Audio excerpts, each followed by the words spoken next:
जय श्री कृष्णा। आप सभी को कार्तिक मास की बहुत सारी शुभकामनाएं। भगवान दामोदर को समर्पित ये कार्तिक मास सभी मासों में सबसे श्रेष्ठ बताया गया है। श्रीमती राधा रानी इस मास की अधिष्ठात्री देवी हैं। इस कार्तिक मास में किया गया कोई भी कार्य, जप, तप, दान या पुण्य कार्य मनुष्य को 1000 गुना अधिक फल प्रदान करता है। इसी उद्देश्य के साथ आज कार्तिक महात्म्य का पहला अध्याय आरंभ करते हैं। आइए आज की कथा का श्रवण करते हैं। मैं सिमरू माता शारदा बैठे जीहा आए, कार्तिक मास की कथा लिखे कमल हर्षाए। नैमिषारण्य तीर्थ में श्री सूत जी ने 88,000 शौनक आदि ऋषियों से कहा, अब मैं आपको कार्तिक मास की कथा विस्तार पूर्वक सुनाता हूँ, जिसका श्रवण करने से मनुष्य के सभी पाप नष्ट हो जाते हैं और अंत समय में वैकुंठ धाम की प्राप्ति होती है। सूत जी ने कहा, श्री कृष्ण जी से अनुमति लेकर देवर्षि नारद के चले जाने के पश्चात सत्यभामा प्रसन्न होकर भगवान कृष्ण से बोली, हे प्रभु, मैं धन्य हुई, मेरा जन्म सफल हुआ।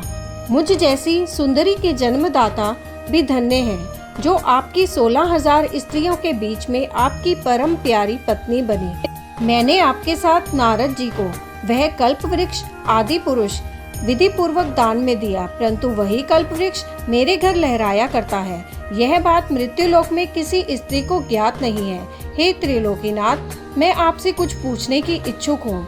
आप मुझे कृपया कार्तिक महात्म्य की कथा विस्तार पूर्वक सुनाइए, जिसको सुनकर मेरा हित हो और जिसको करने से कल्प पर्यंत भी आप मुझसे विमुख ना हो। सूत जी बोले, सत्यभामा के ऐसे वचन सुनकर श्री कृष्ण ने हंसते हुए सत्यभामा का हाथ पकड़ा और अपने सेवकों को वहीं रुकने के लिए कहकर विलास युक्त अपनी पत्नी को कल्प वृक्ष के नीचे ले गए।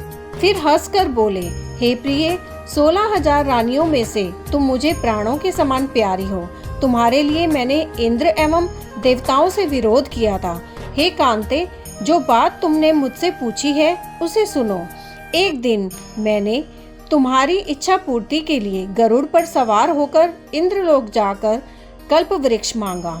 इंद्र द्वारा मना किए जाने पर इंद्र एवं गरुड़ में घोर संग्राम हुआ और गौलोक में भी गरुड़ जी गौओं से युद्ध किया। गरुड़ की चोंच की चोट से उनके कान एवं पूंछ कटकर गिरने लगे, जिससे 3 वस्तुएं उत्पन्न हुई। कान से तंबाकू, पूंछ से गोभी और रक्त से मेहंदी बनी। इन तीनों का प्रयोग करने वाले को मोक्ष नहीं मिलता। तब गौओं ने क्रोधित होकर गरुड़ पर वार किया, जिससे उनके 3 पंख टूटकर गिर गए। इनके पहले पंख से नीलकंठ, दूसरे से मोर और तीसरे से चकवा चकवी उत्पन्न हुए। हे प्रिय, इन तीनों का दर्शन करने मात्र से ही शुभ फल प्राप्त हो जाता है। यह सुनकर सत्यभामा ने कहा, हे प्रभु, कृपया मुझे मेरे पूर्व जन्मों के विषय में बताइए।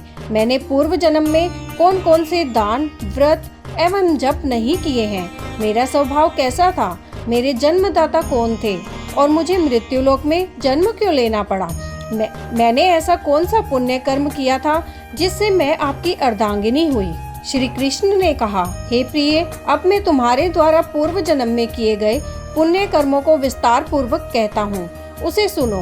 पूर्व समय में सतयुग के अंत में मायापुरी में अत्रि गोत्र में वेद वेदांत का ज्ञाता देव शर्मा नामक एक ब्राह्मण निवास करता था। वह प्रतिदिन अतिथियों की सेवा, हवन और सूर्य भगवान का पूजन किया करता था। वह सूर्य के समान तेजस्वी था। वृद्धा अवस्था में उसे गुणवती नामक कन्या की प्राप्ति हुई। उस पुत्रहीन ब्राह्मण ने अपनी कन्या का विवाह अपने ही चंद्र नामक शिष्य के साथ कर दिया था।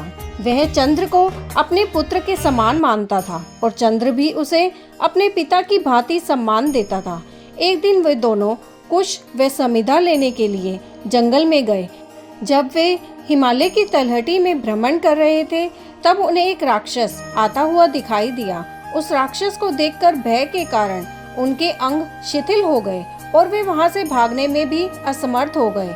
तब उस काल के समान राक्षस ने उन दोनों को मार डाला। क्योंकि वे धर्मात्मा थे, इसलिए मेरे पार्षद उन्हें मेरे वैकुंठ धाम में मेरे पास ले आए। उन दोनों द्वारा आजीवन सूर्य भगवान की पूजा किए जाने के कारण मैं दोनों पर अति प्रसन्न हुआ गणेश जी, शिव जी, सूर्य व देवी, इन सब की पूजा करने वाले मनुष्य को स्वर्ग की प्राप्ति होती है। मैं एक होता हुआ भी काल और कर्मों के भेद से 5 प्रकार का होता हूँ। जैसे एक देवदत्त, पिता, भ्राता आदि नामों से पुकारा जाता है। जब वे दोनों विमान पर आरूढ़ होकर सूर्य के समान तेजस्वी, रूपवान, चंदन की माला धारण किए हुए मेरे भवन में आए तो वे दिव्य भोगों को भोगने लगे। एक दिन मैंने तुम्हारी इच्छा पूर्ति के लिए गरुड़ पर सवार होकर इंद्रलोक जाकर कल्प वृक्ष मांगा। ये था कार्तिक महात्म्य का पहला अध्याय। यही ये कथा समाप्त होती है। अगर आपको ये कथा अच्छी लगी तो अपने मित्रों में अवश्य शेयर करें और वीडियो को लाइक करें। आगे की और कथा का श्रवण करने के लिए आपके अपने चैनल एस्ट्रो नॉलेज को सब्सक्राइब कर लीजिए ताकि आने वाले वीडियोस के नोटिफिकेशन आपको मिल सके। जय श्री कृष्ण।